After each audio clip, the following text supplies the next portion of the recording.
कहा, शादी करोगी? दूसरी मुलाकात में शादी तय हो गई। अब पार्टी के लिए पैसे नहीं थे। मैंने कहा, आधी फीस तुम कर्ज ले लो और आधी फीस मैं कर्ज ले लेती हूँ। चूंकि घर वाले शरीक नहीं होंगे तो मेरी तरफ के गवाह भी तुम ही लेते आए। एक दोस्त से उधार कपड़े मांगे, मुकर्ररा जगह पर पहुंची और निकाह हो गया। काजी साहब ने फीस के अलावा मिठाई का डिब्बा भी निकाल दिया, तो हमारे पास 6 रुपए बचे। बाकी झोंपड़ी पहुंचते पहुंचते 2 रुपए बचे। मैं लालटेन की रोशनी में घूंघट काढ़े बैठी। शाहिद साहब आए और कहने लगे, 2 रुपए होंगे? बाहर मेरे दोस्त बगैर किराए के बैठे।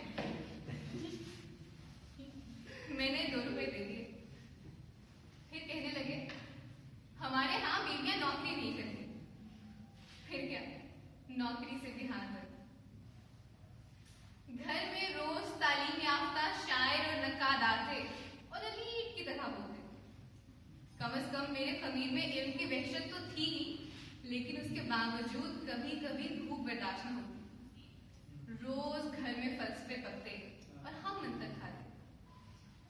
एक रोज झोंपड़ी से भी निकाल दिए गए, ये भी बनाई थी। फिर एक आध मकान उधार लिया, किराए पर रहने लगे। मैं चटाई पर लेटी दीवारें गिना करती और अपनी जहल का अक्सर शिकार थी। मुझे 7वां महीना था। दर्द शदीद था और बान का दर्द तो बहुत ही शदीद था।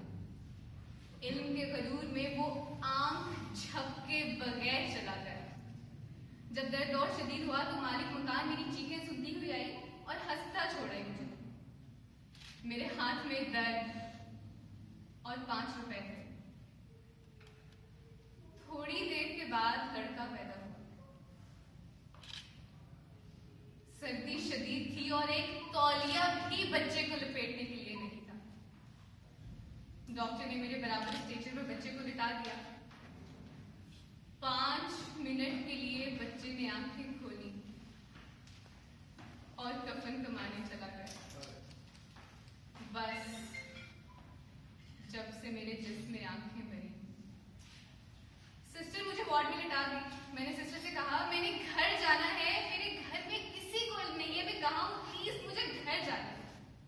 उसने बेवाकी से मुझे देखा और कहा, तुम्हारे जिस्म में वैसी जहर फैलने का डर है, तुम अपने बिस्तर पर रहो। लेकिन अब तो आराम कहीं भी नहीं था। मेरे पास मेरा मुर्दा बच्चा और 5 रुपए। मैंने सिस्टर से कहा, मेरे लिए बड़ा मुश्किल है अस्पताल में रहना, मेरे पास फीस के पैसे नहीं है, मैं लेकर आती हूँ, मुझे जाने दो, मैं कहीं नहीं जाऊंगी, तुम्हारे पास मेरा मुर्दा बच्चा अमानत है। और मैं सीढ़ियों से उतर गई। मुझे 105 डिग्री बुखार था। बस पर सवार हुई, घर पहुंची। मेरे मस्तानों से दूध बह रहा था। मैंने दूध गिलास में भर के रख दिया। इतने में शायर और बाकी मुंशी हजरात तशरीफ लाए। मैंने शायर से कहा, लड़का पैदा हुआ था, मर गया। उसने सरसरी सा सुना और नक्कादों को बताया। कमरे में 2 मिनट के लिए खामोशी रही और तीसरे मिनट गुफ्तगू शुरू हो गई। फ्रॉइड के बारे में हमारा क्या ख्याल है? सादी ने क्या कहा है? और वारिस शाह तो बहुत बड़ा आदमी था। ये बातें तो रोज ही सुनती थी, लेकिन आज लफ्ज कुछ ज्यादा ही सुनाई दे रहे थे। मुझे ऐसे लगा जैसे सारे बड़े लोग थोड़ी देर के लिए मेरे लहू में रुके हों और सादी और फ्रॉइड जैसे मेरे रहन से मेरा बच्चा नोच रहे हों। उस रोज पहली बार इल्म मेरे घर में उतरा था और मेरे लहू में कहते लगा रहा था, मेरे बच्चे का जन्म देखो। चुनाचे 1 घंटे की गुफ्तगू रही और खामोशी आंख लटकाए मुझे देखती है और ये लोग इल्म के नाले अबूर करते करते से जुदा हो गए। मैं सीढ़ियों से चीख की तरह उठी। अब मेरे हाथ में 3 रुपए थे। मैं एक दोस्त के यहाँ पहुंची और 300 रुपए कर्ज मांगे। उसने दे दिए। फिर उसने मुझे देखते हुए कहा, क्या तुम्हारी तबीयत खराब है? मैंने कहा नहीं, बस जरा सा बुखार है, मैं ज्यादा देर रुक नहीं सकती, पैसे किसी कर्जदार को देने हैं और वो मेरा इंतजार कर रहा हो तो मुझे जाना है। मैं अस्पताल पहुंची। बिल 295 रुपए बना। अब मेरे पास मेरा मुर्दा बच्चा और 5 रुपए थे। मैंने डॉक्टर से कहा, आप लोग चंदा इकट्ठा करके इस बच्चे को दफना दो और इसकी कब्र कहीं भी बना दे, मैं यहाँ से जा रही हूँ। बच्चे की असल कब्र तो मेरे दिल में बन चुकी।